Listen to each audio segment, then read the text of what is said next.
can't believe that the conversation we had started with such a Hello and welcome to In the Particles, where we gather to talk about postmodernism, creative practice and process, 6 viewpoints, Mary Overlie, and perhaps a new movement we're calling particleism. Hello and welcome to another episode of In the Particles.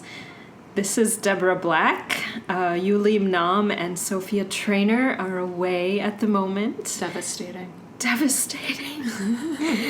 But I am so lucky to be joined today by friend and colleague and collaborator Susannah Wilson. We're in New York City. It's summer. It's very hot today. Yes. And we didn't really pick a starting point for where we're going to begin the conversation. But we do have some topics that we want to talk about. But Susannah, do you just want to introduce yourself? Sure. Wow. How do I want to introduce myself? I guess I identify as an actor. And these days also as a ceramicist. Although I have spent my entire life performing, and ceramics is very new to my artistic life, as in like the last 3 years since COVID, really. Yeah, so I'm an actor. What else is important? I use my body a lot. I like to use my body. Yes. Oh, lots of good things we can dig into just in that little brief intro. But you said you've been performing your whole life. Yeah. When did you start performing? I started performing at 5 years old. Yeah. My mom and a bunch of adults in the neighborhood that I grew up in started putting on school plays. And they hired a local director, and my mom was raised by, a woman in the fashion industry, so my mom has always made her own clothes. My mom started doing costume designing. I grew up in DC, so there were lots of very talented people in the neighborhood. We had a whole array of parents doing instrumentation and music direction and set design, set building, crazy. We did the Mikado, our very first year, Gilbert and Sullivan's Mikado. There were 108 children on stage, and my mom made every single one a kimono. Oh my gosh. Yeah. Wow. And my mom is now a costume designer with an MFA from Yale. And that was the beginning of that, really. Wow, amazing. So the neighborhood just initiated this huge theater project. Yeah. And actually, funnily enough, so the Mikado was my sister's final year at our elementary school. She's 6 years older than I am. So then I wasn't in school until the next year, which was The Wizard of Oz, and I was petrified of being on stage. And I don't know what happened between the age of 4 and 5, but something shifted, because by the time we did Pirates of Penzance, I was all about it. Yeah, we really did a lot of Gilbert and Sullivan at the beginning there. Wow, so you remember being petrified on stage, or did you not perform that year? No, I didn't perform. I was petrified by the idea of being on stage. Interesting. And you were 6? No, I was 4. You were 4. And then during Pirates of Penzance, or maybe I was 5. Maybe I was 5, and then Pirates of Penzance, I was 6. Yeah. And did you have access to a theater, or were you doing this? It was in I think we called it the APR in my elementary school, the all-purpose room. So It was cafeteria, stage, and sports, maybe? Maybe it was all 3. Uh-huh. Yeah. Yeah, I remember those rooms where you just fold the tables up totally into the wall. Against the wall, yeah. So it had a little tiny proscenium. Yeah. Yeah. I'm picturing my own elementary school right now. Nothing like that happened where I grew up. Yeah. But did you just do that through elementary school, or did it continue on? So I did that through elementary school, and then there was a local theater in Glen Echo Park, which is right outside DC, which used to be this old amusement park, back in the 30s or something. And a local theater started producing out of that space called Adventure Theater. and they had a camp, so I started going to camp there. And then my mom ended up working for Adventure Theater all through my childhood as a costume designer. So I was like doing shows at school and then doing stuff with Adventure Theater over the summer. But then really when I started going to camp at Traveling Players Ensemble, which was in the DC area, that was when like performance kind of became a much more like meaningful and important part of my life, I would say. And how old were you around this time? I was like 12 when I started going to camp, yeah. And so at that point, do you remember like why you liked it or what drew you to this? Or was it just because it was like in the ether all the time? I think, so the motto of the camp was great theater in the great outdoors. And we did Moliere, Shakespeare, and Commedia dell'arte outdoors in the DC summers, so like 95 degrees plus humidity. And it wasn't a sleepover camp except for on Thursday nights. And then when you were putting up a show at the end, you would tour the show. So the middle schoolers like toured for like 3 days. They did like a weekend. The high schoolers did like a 5-day tour in the Shenandoah National Park. And then the traveling troupe, which I was ultimately a part of, did a 2-week tour throughout the Maryland, DC, Virginia, like through the whole DMV area. I think probably what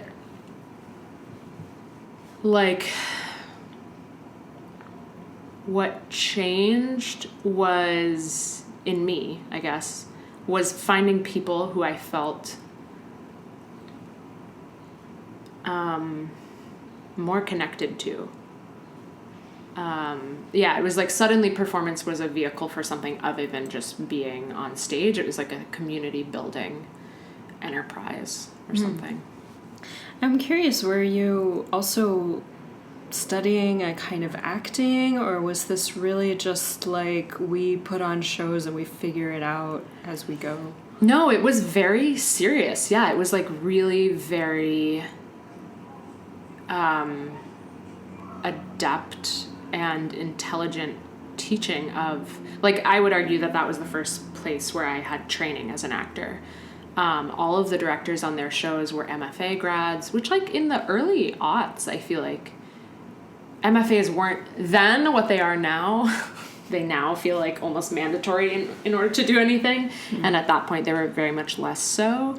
So all of the directors were like MFA grads, and there was a sizable contingency of people coming out of, I'm going to forget the name of this school, but it's in California. It's like the Commedia dell'arte school in the Blue something mountains. Yeah, we have 2 community members that are affiliated, Elizabeth and, if you're listening, I'm so sorry. Oh shoot, I shouldn't have done that. Yes, but two beautiful humans that have been around the 6 Viewpoints community. Yeah. Estella and Elizabeth, teaching. I think Estella is still teaching there, and Elizabeth was teaching there, and I think maybe they both were students there at some point as well. Yeah. Yeah, so we were learning by, professional actors with degrees in performance.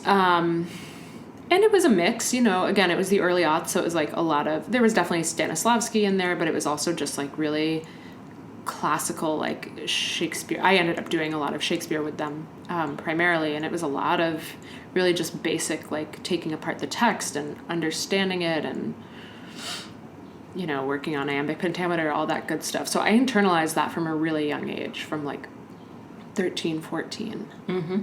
Yeah. And was this like your main extracurricular, or did you do other things too? It was definitely my main extracurricular, but I also played soccer for my entire childhood, and I was very disappointed.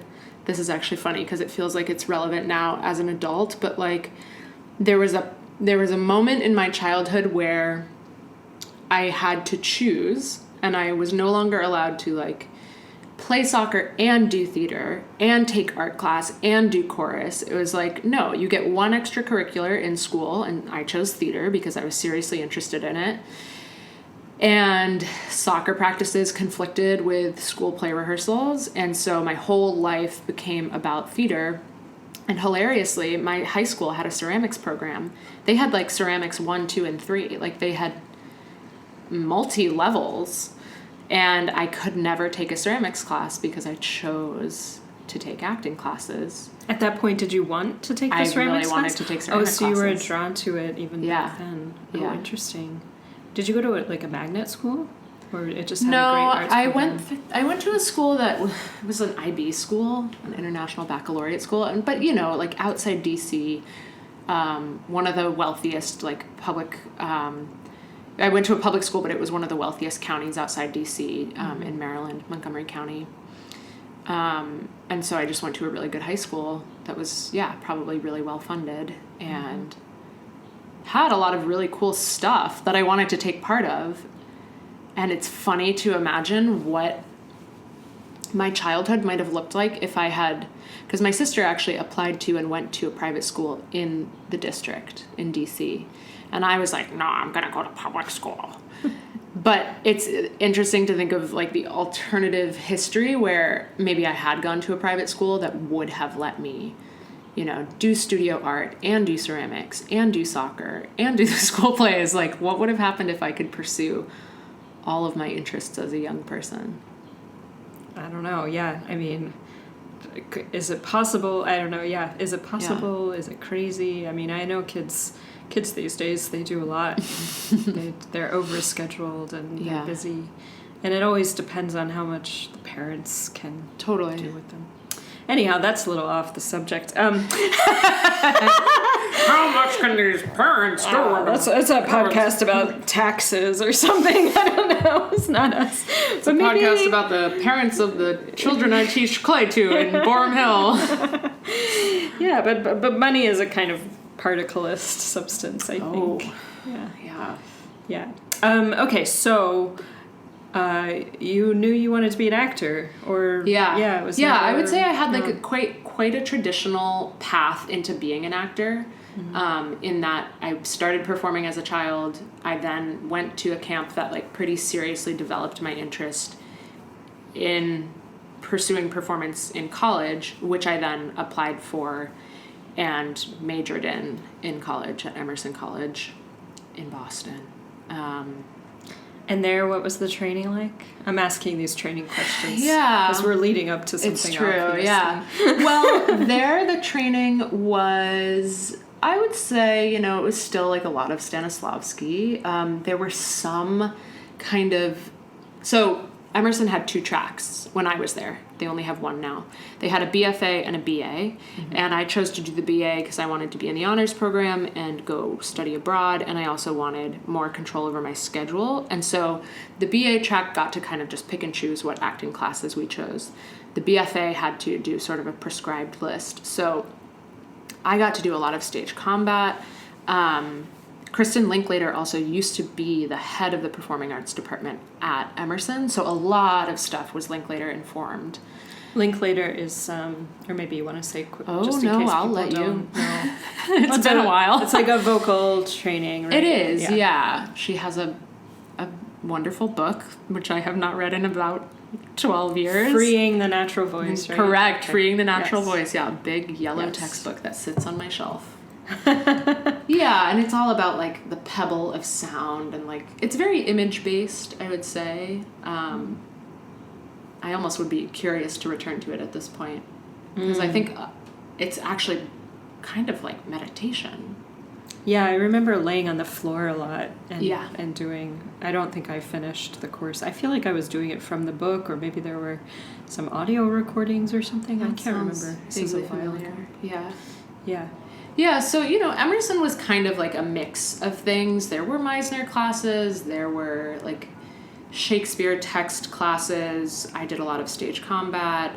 There was also something called action theater, which was developed by a woman named Ruth Sapora in Santa Fe, and I hope she's still alive. She probably is. I went out and trained with her right after I graduated. She was like 83 at the time, and that was in like 2017, so she was like, 90? But Yeah, I would say that Emerson had a more kind of traditionalist approach. But early in my career there, I started training with a company out in Western Mass called Double Edge Theater. Which does Grotowski, right? Yes. Oh, Grotowski. Have we talked about Grotowski on the podcast yet? I'm not sure that we have. Can you just tell us a little bit about who Grotowski was? Yeah, he was a Polish theater director. And, you know, it's interesting because I never read any of Grotowski's works. And in fact, my internalizing of the Grotowski method was through Double Edge. And they're not necessarily true Grotowski practitioners. They kind of brought his style back to the States, and Carlos Lloriona, who is from Argentina, who helped found or was one of the early performers with Double Edge, was working in a style of theater that I'm going to forget during a very chaotic period during the Dirty Wars in Argentina. And so Grotowski and Double Edge kind of got mixed and metabolized in a different way. But I would say the way that I experienced the training there was, you know, a very rigorous physical training that involved, wow, how do you describe it? I've never been successful in this. A lot of running, occasionally being blindfolded. I would say there's some risk to get to like an emotional experience or just a heightened human experience of like what's possible and then what the edge of that is. I mean, Double Edge, I don't know if that was why they called it that, but it does really feel like you reach edges of yourself that you didn't even know were there. Yeah, you're kind of testing the limits of your physicality as a way to access maybe different parts of yourself. It's so funny having trained physically and being so verbally incapable of describing the experience. But it's a physical experience. Maybe can you remember one moment that really sticks out to you and what you were doing and what was happening? Yeah, there are a couple things that stand out.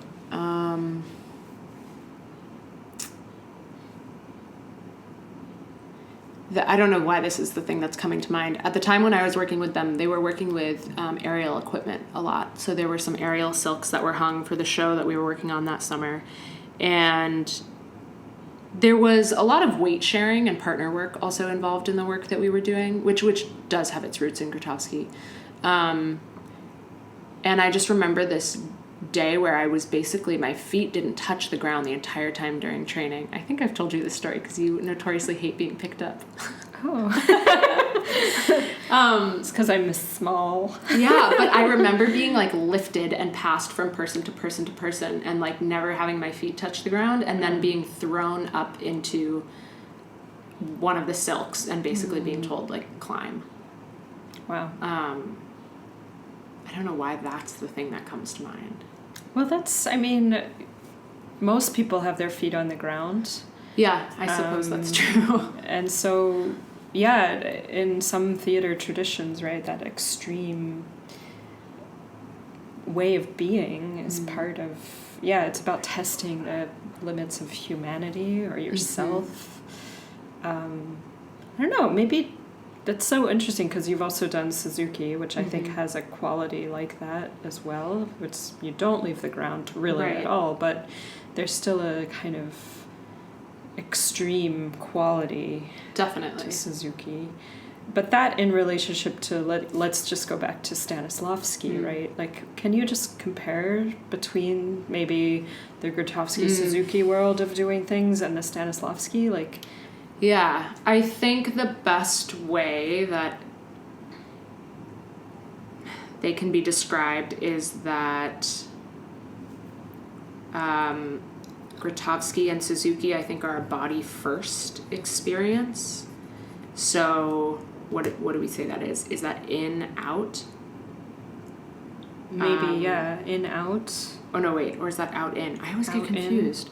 Well, in Stanislavski, you're working traditionally from a text. Yeah. And so maybe that is out, in. Yes, you receive the word, the words, the play, the schema as something that exists, and you have to lift it off the page. You basically already have some kind of directions or instructions, and your task is to lift it off the page and figure out how that might live in your body to become, live theater. Mm-hmm. And I think Suzuki and Grotowski and those methodologies are more working from a body first place of finding what the material is inside of your body and then concerning yourself secondarily with what it might be. I would actually maybe say that the Stanislavski approach is like top down, and the other way is bottom up. Yeah. Yeah. And just to say, I don't know that we've talked about Suzuki either, or maybe this is the first time you're listening. But Suzuki is a Japanese theater director who developed a physical training of acting, which is really meant to encourage a huge kind of vocal range, right? Yeah. With his actors in Japan, Suzuki Company of Toga. Anything else you want to say about Suzuki? Yeah, I mean, I think you covered it. It's about the center of gravity. They played in this huge outside space, right? And so the whole thing was about being able to project your voice without a microphone. Yeah. Yeah. That's a big piece of it, as far as his company's concerned. Okay, so now we get to the good stuff, in my opinion. All right, so you were double-edged, and then how did you find out about, let's say, the postmodern... The postmodern aesthetic. The postmodern peoples. The postmodern peoples. Well, a little bit backwards. In undergrad, I did have one day of viewpoints training, and I recall walking on the grid. And I was like, oh, this is interesting. And, I think we had to read one of Anne Bogart's books as freshmen in college. And so I was aware of City Company, and I was not yet at that time aware of Mary Overlie at all. And the year I was abroad, City Company came and worked on a show called Cafe Variations. And so a lot of students were involved in that show, and... Oh my gosh, I was in the first... Were you really? I was in the first workshop of it. We did like a 7-week workshop in 2012. The first 5 weeks were training, and then the last 2 were the first time they ever put any part of that show on its feet, and they used a bunch of us that had just trained with them. Yeah, so in the fall of 2013, they performed Cafe Variations at Emerson College, and I missed it because I was abroad. But I came back, and kind of the whole school was talking about not just the performance, but the experience of working with the company. And then City came back and performed their Trojan Women at Arts Emerson, which I famously hated. I also, the year I did their Skidmore Summer Intensive, that's the play that we worked on. So that's so funny, Deborah. Wow. We were like in... Plus, I also lived in Western Massachusetts. See, this is what happens in the particle world. It is, we get close to each other and we don't touch. And then all of a sudden we're with each other. Yeah. So it's great. Yeah, so I saw Trojan Women. I hated it, but I was very interested. Let's talk about why you didn't like it. I mean... Because I imagine many of the people listening haven't heard it, but if you can just talk about, like, maybe even aesthetically, like, what it was, because that might reveal something about what you like. Yeah, I mean, it's funny, because I actually did Trojan Women last summer. So I think part of why I didn't like that production was something that is hard about that play, maybe as an American audience, which is that it's a lamentation play. So it's not a tragedy and it's not a comedy. It really is about grief. And the events of the play are kind of just an onslaught of grief, unendingly from start to finish, which is pretty excruciating to watch as an audience member. You know, the Trojans have just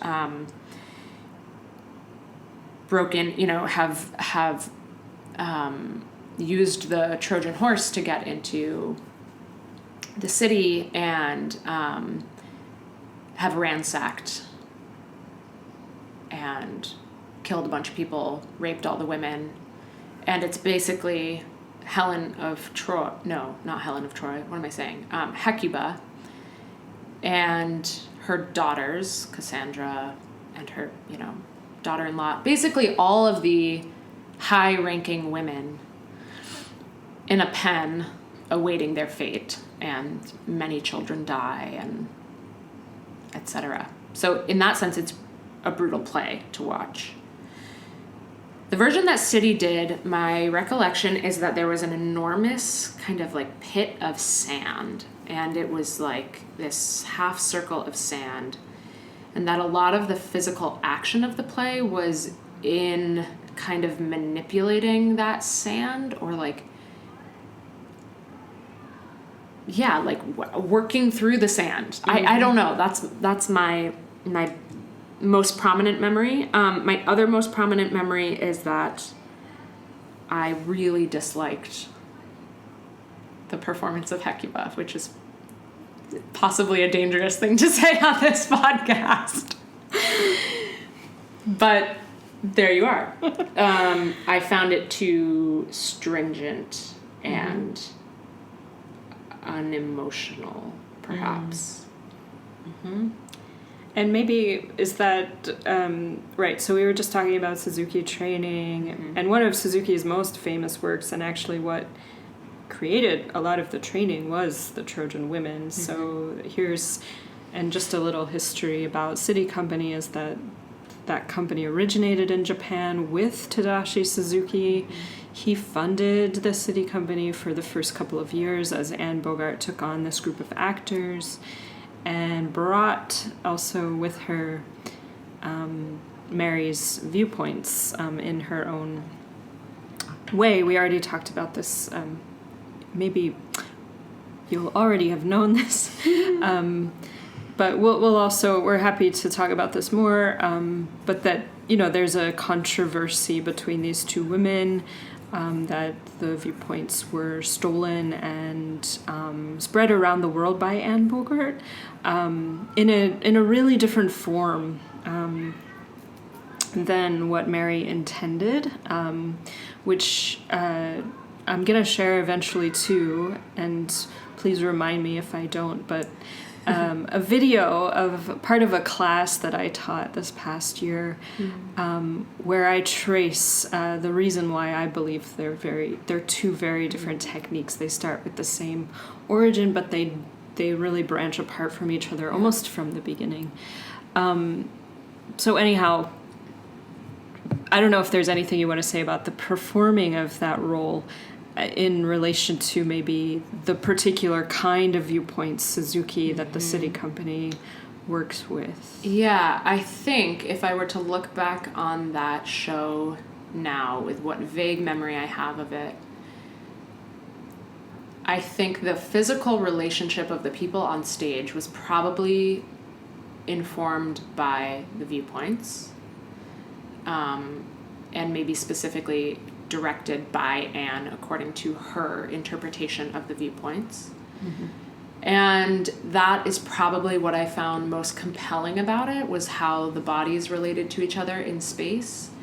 And I might guess, knowing what I do about the company and those performers, knowing what I know now, that part of what I found challenging to watch had to do with Suzuki training. Now, the City Company would likely take me to task for that, because the training is not,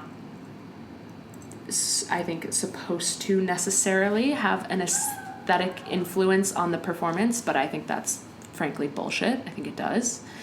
And certainly Suzuki's company in Japan, the Scott company, has a very specific aesthetic relationship to the training. Did I answer your question? I think that's great. In fact, I just want to hear more now. I mean, we could talk about that all day and probably get nowhere. But I want to hear about how you...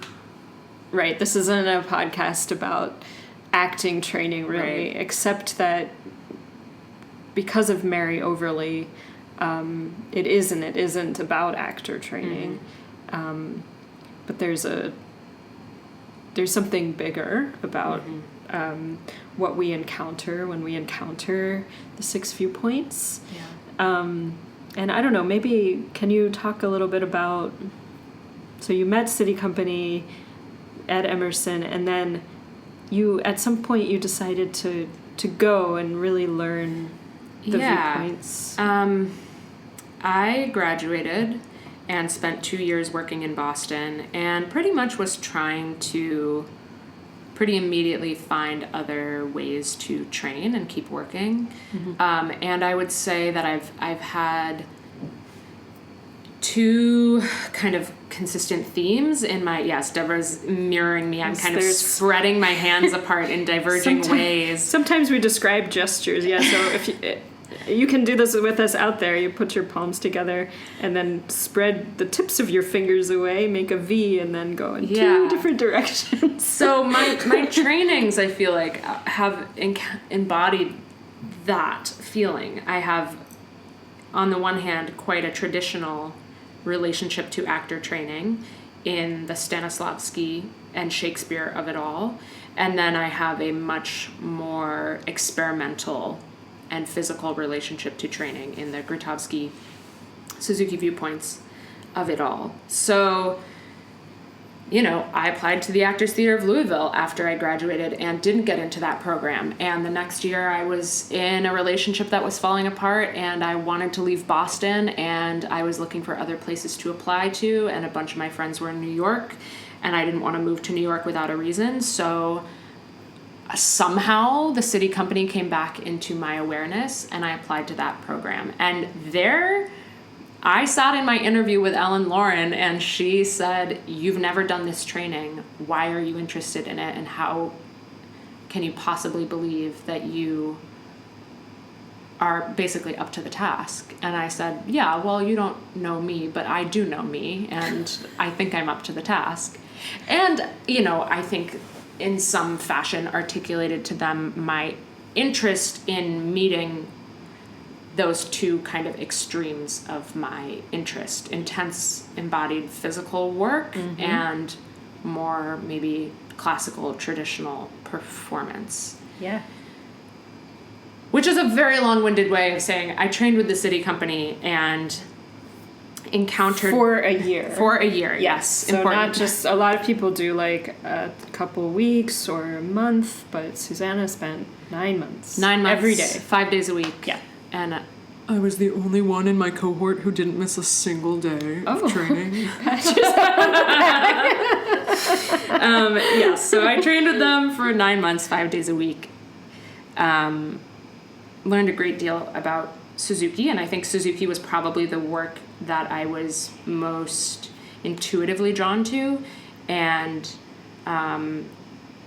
it so happens, I think, that Viewpoints is probably more the work I needed, and perhaps is the work that has sat more deeply in me and taken a longer time to metabolize, and possibly has had a greater ripple effect in my performance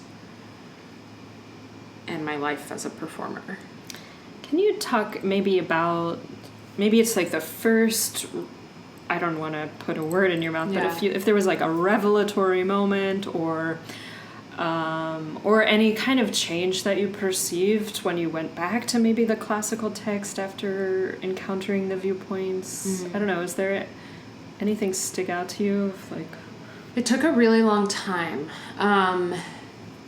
I remember at the end of the year of training with the city, we kind of like went to each of the company members and had our like review or something. And I remember Barney O'Hanlon said to me, you're great, but keep working. And I was like, what the fuck does that mean, Barney? And I think he meant keep working at the viewpoints, or maybe he said that explicitly. And when COVID hit, 9 months later, and this is actually how you and I meet, Deborah. Oh yeah.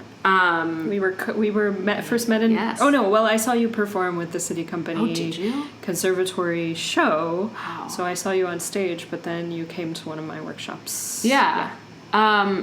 Yes. I guess I was trying to figure out how to live during a pandemic, and I had just spent 9 months the year before training in 2 very specific modalities, and I think kind of grasped onto those as a way to anchor me through the uncertainty of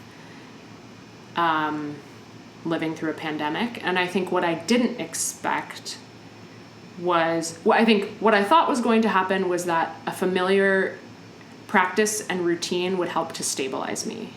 And I think instead what happened was continuing to relate to the viewpoints in a moment when time and space and emotion were all like newly weighted or stressed with all of these different things. It meant that I got to be in an ongoing conversation with myself about all the ways that being in the world felt new. And I felt like the viewpoints kind of provided a framework to live through a pandemic.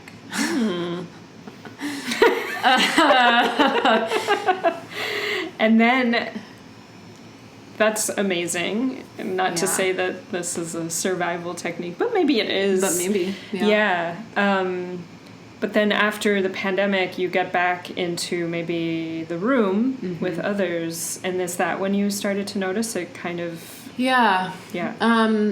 So post-pandemic, I was also sick with long-haul COVID for about 10 months. And I felt very disengaged from my body and very alienated from the world of performance.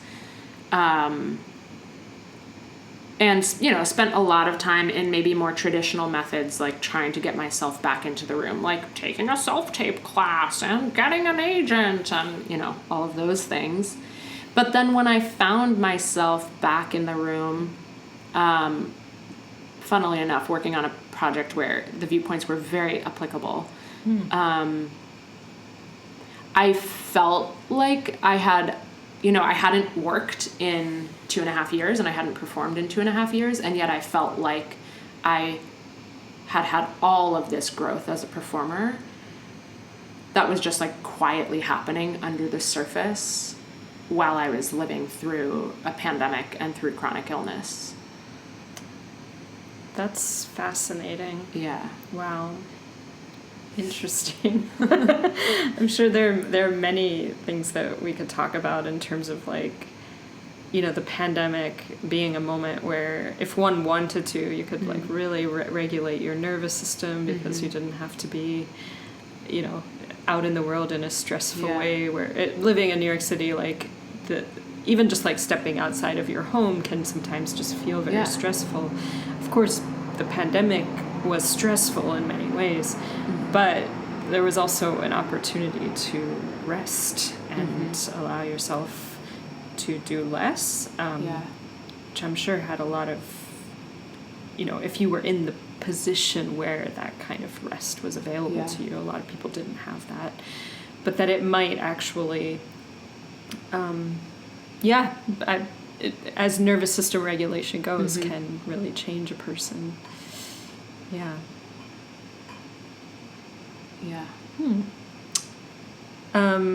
Okay, so Barney O'Hanlon, Barney O'Hanlon, hopefully we'll have him on the podcast as well. But he was a student of Mary and Wendell Beavers, who both of them taught at Experimental Theater Wing at NYU. And we're going to also hopefully talk about the Experimental Theater Wing at NYU at some point, which also had a very strong relationship to Grotowski-inspired training. So all these things kind of coalescing. But Barney, he's obviously seen you since that meeting. Yeah. What did he think? Anything? Have you changed according to Barney? I think so. Yeah. I think also I'm I think I'm actually different on stage than I am necessarily in a laboratory viewpoints session. And Barney came to see me in that piece of theater that I was describing that I was in the winter of 2023 with Target Margin Theater down in Sunset Park. It was a production of Pericles. And Barney saw it and he said, "You're so specific." And there were a couple other people who saw it who said to me, who commented on my quality of stillness, which is fascinating to me because that is something that is very explicitly trained in the Suzuki training, and yet is something I rarely, if ever, think about when I'm on stage. And yet it is a word that multiple people who have no relationship to the Suzuki training have gravitated toward when they describe my performance, which I find fascinating. Interesting. Yeah. And do you experience a change in yourself? I mean, you sort of spoke to that a little bit. I think something that maybe both Suzuki and Viewpoints have allowed me to, well, they're a little different. Viewpoints, I think, has given me the freedom to just be on stage. I'm more interested in being than I am performing anymore. So, presence. And Suzuki maybe has given me, well, it almost is like the other side of the coin of presence. In Suzuki, you're kind of always asking, like, what is it now? What is it now? What is it now? And you're always kind of working against your limits. And so it can result in a kind of intense relationship to presence and every new moment. Or at least that is how I feel that it has stuck with me inside of my work on stage. We've talked, I think, in our first podcast about the relationship of time and postmodernism, in that the postmodern, post-structuralist philosophers, basically, like, what came before that kind of philosophy was like a real looking forward, like, where are we going in the future?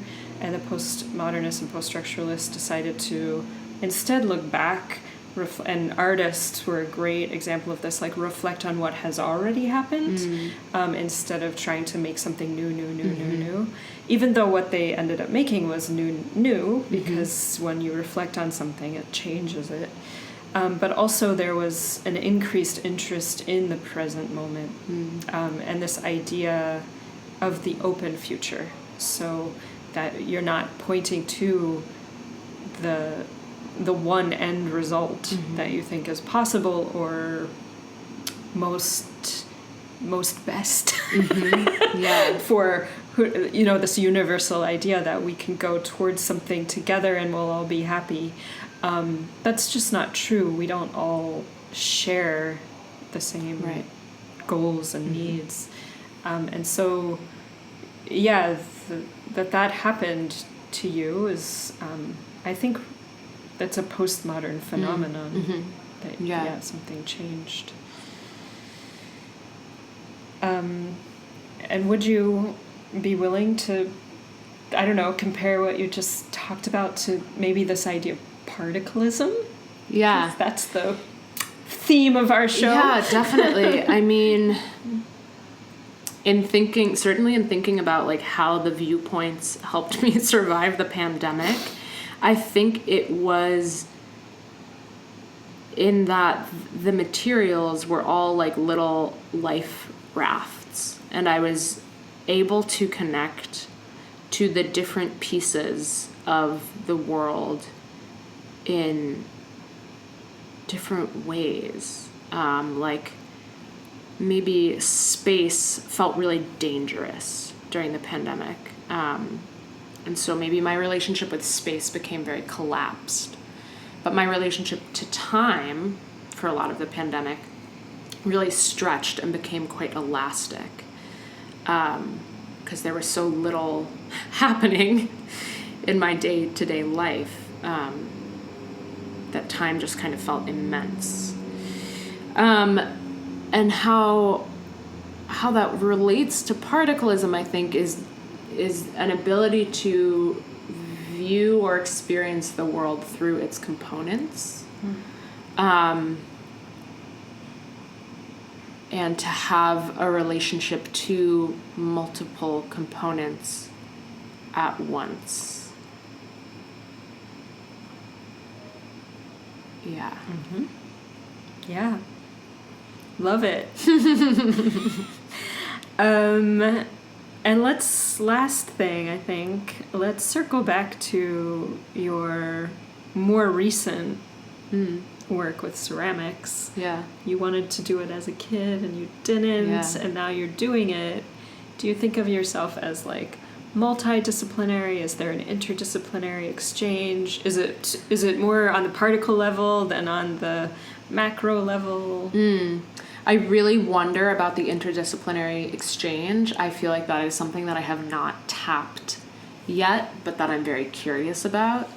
I struggle, I think, to think of myself as a multidisciplinary artist just because I have been a performer for so long. It feels so deeply tied to my identity, and yet it's very exciting to flirt with this other identity. Sometimes I will choose to introduce myself as a ceramicist now, depending on the space. And sometimes I'll do that to actors who I think are like peacocking and who I don't want to engage with. Then you're also in a position of like observing them without needing to be a part of. Yes. Yeah. Yes. How do actors? How do they like behave in the wild? I can just watch them. Yeah. And then if you think about the materials of the viewpoints, I mean, like, they're almost more conceptual in performance than they are in a hard material like clay. Like, the relationship of time and space have such a different impact on the material of clay than they do. It just looks different. Maybe it's more immediate or more tangible. It's less theoretical. I don't know. I think I'm still kind of exploring or wondering how or what relationship the viewpoints can have to working in clay. Mm-hmm. Yeah, and you said that you like to work with your body at the beginning, and that's definitely like, I kind of picked up on I started performing when I was really young, but we could have gone like immediately into the body part. Totally. But as you just said that, like, it's easier to see or to experience maybe the viewpoints, I don't know, manifesting or... Right. Is it possibly because that's really external to oneself and that the human experience is so complex that the perceptual frames of the viewpoints, it's not always so clear how it affects us to perceive them. Yeah. Whereas you can sort of say, like, I'm going to make a circular thing right now. Right. Or I'm going to make a really long vase, or, right? Right. Yeah, it can be very literal, I think. I think it doesn't have to either. Like, if I think, I can think about shape while I'm working on a bowl, and that maybe is very literal. But I could also choose to think about emotion, Yeah. and that might not be so literal. Mm-hmm. or if you change the timing of the wheel, Right. or the way that you're engaging with the clay. Totally. That can have really unexpected results, I imagine. Yeah. Yeah. Anything else you want to say before we end? I guess I guess what I want to say is like it's funny to I can't believe that the conversation we had started with such a like literal run through of my life as a performer, and it's really funny to look back on all of the kind of practical schooling that I've had, and to know that like that's not really what stuck with me. What stuck with you? Oh, all of the movement shit, like all of the body work. Yeah, that is the stuff that like lives in me and is how I approach performance. Like I can sit down and talk about action and objective, and I can scan iambic pentameter, and I can do my quote unquote homework, but that no longer satisfies me as a way in. Yeah, and I feel like a much more intuitive performer these days who is increasingly having to let my body make choices first. Cool. Yeah. All right, that was a great ending. So this is Susannah Wilson, they, them, she, her, right? And we're going to put Susannah's handles and info into the description. So please follow Susannah. Amazing performer. I drink coffee out of one of her mugs every day. It's like, I don't know, it's probably like a $300 mug. I wish. Oh my God. So you can buy ceramics, you can see performances. But thank you for joining us. Thank you so much. Thank you. If you like this episode, please don't forget to like and subscribe to this channel. Bye!